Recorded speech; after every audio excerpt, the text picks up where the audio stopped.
Hola, buenas noches, gracias por acompañarnos en esta nueva edición del Lado Oculto. Hoy va a ser un programa especial, va a ser un programa a tres bandas probablemente. Hace algunas semanas fallecía Manolo Guardia, destacadísimo músico, compositor, pianista, comediante también, y concomitantemente, o con una diferencia de días probablemente, salía el disco Candombe, grabaciones originales de 1965, lo editaba el sello Tacuabé. Nos pareció, donde aparece una de las tres orquestas que participan de este disco, que en realidad no es un disco, son tres orquestas que hacen una versión de Candombe a mediados de los años 60, básicamente fusionada con jazz. Ese es un poco el estilo de estas grabaciones. Una de ellas es la orquesta de Manolo Guardia, justamente. Entonces nos parecía una buena oportunidad invitar a Corium Majaroñán, músico, musicólogo, docente. ¿Cómo te va? Bienvenido. Muchas gracias. A quien hace tiempo que queríamos invitar por alguna razón.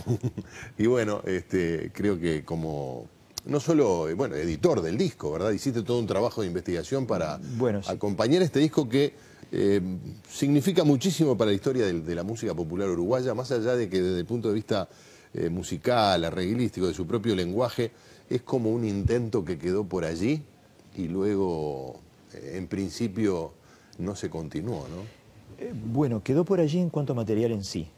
Quedó trancado por razones otras a las musicales y a las sociales, por un litigio judicial, pero los pocos ejemplares que se editaron en el momento fueron circulando mano a mano entre músicos, y el material tuvo una gran influencia en forma subterránea. Claro, de hecho muchos de los temas que hay en este disco y sobre los cuales vamos a conversar dentro de un rato están en el hoy mismo, ¿verdad? En el cancionero popular, en versiones de Jaime Ross, de Hugo Fattoruso y otros. Pero vamos a comenzar, si te parece, Corium, recordando quién fue Manolo Guardia, ¿sí? Excelente. Dale.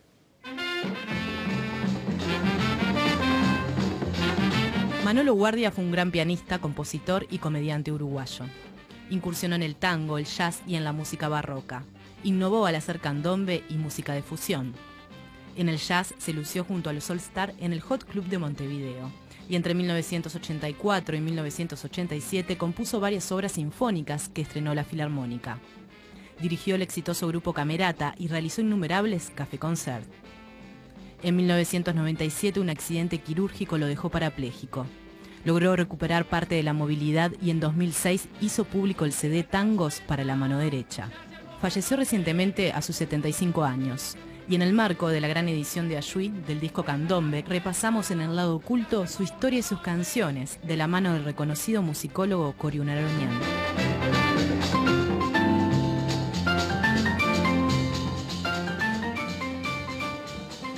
Sí, lo de gran edición no tiene que ver con una presentación lujosa, tampoco sería propio de Tacuabé, ¿verdad?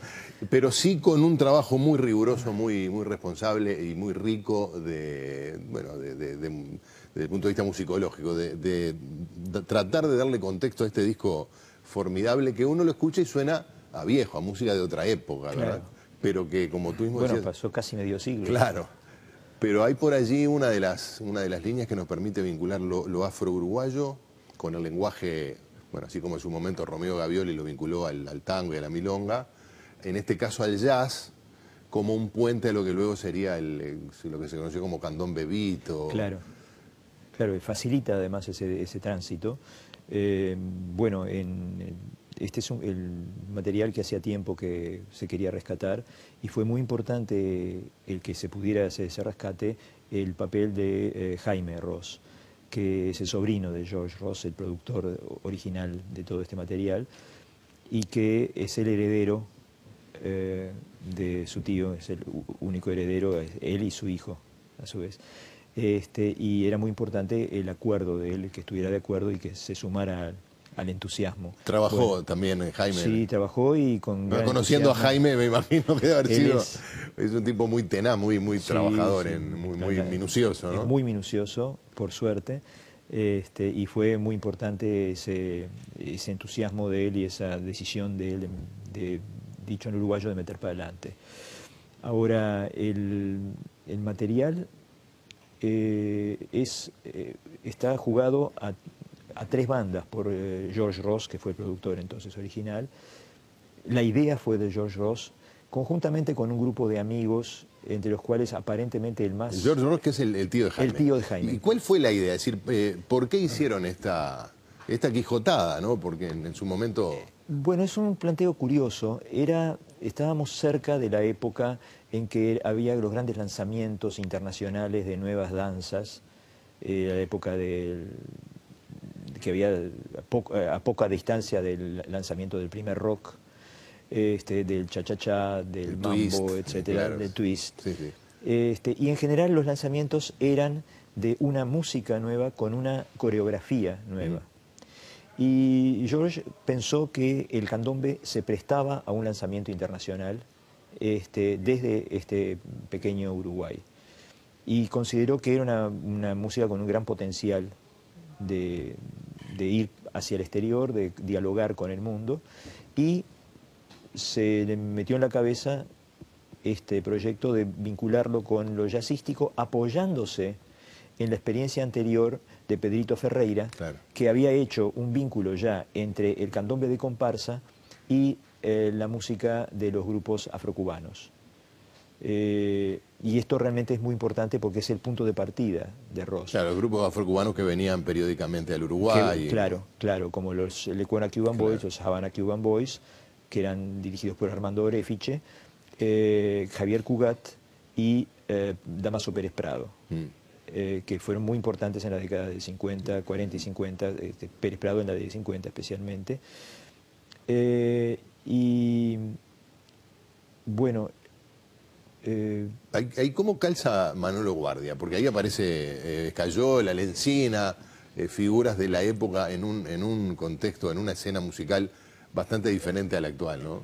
Bueno, justamente, ahí Ross apuesta a diversificar, digamos, el lanzamiento con 3 conjuntos diferentes, con 3 capitanes de equipo.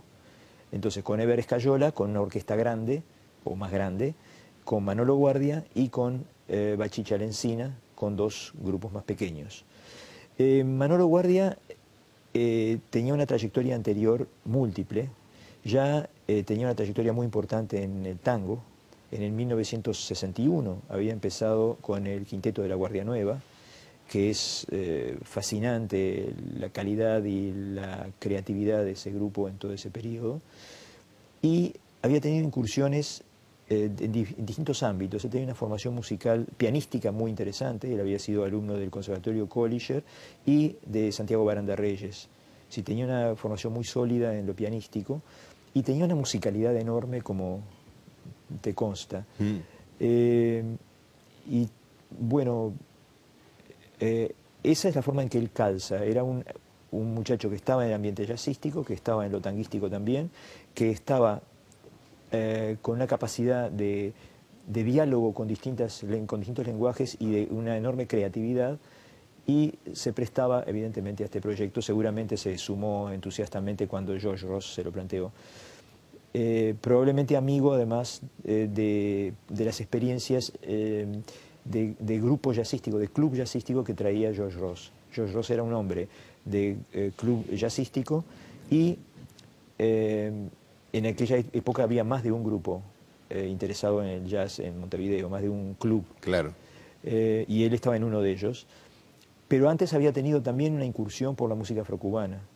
Llegó a ser incluso cantante de algunos de los grupos más importantes de la música afrocubana. Tenía una voz muy linda, muy interesante, y era un hombre con inquietudes muy diversas.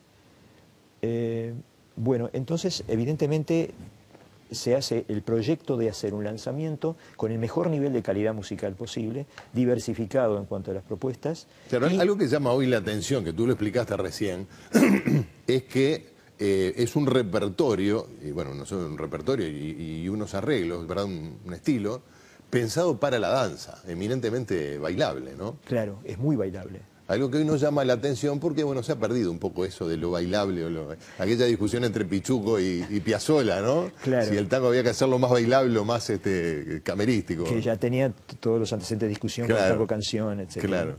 Claro, bueno, en este caso la experiencia de un jazz bailable ya se venía dando desde los clubes de jazz por algunos conjuntos, como se mencionó recién en este clip sobre Manolo Guardia, algunos conjuntos que llevaban lo jazzístico a las salas de baile, a los salones de baile. Y entonces ya había una experiencia acumulada en ese sentido.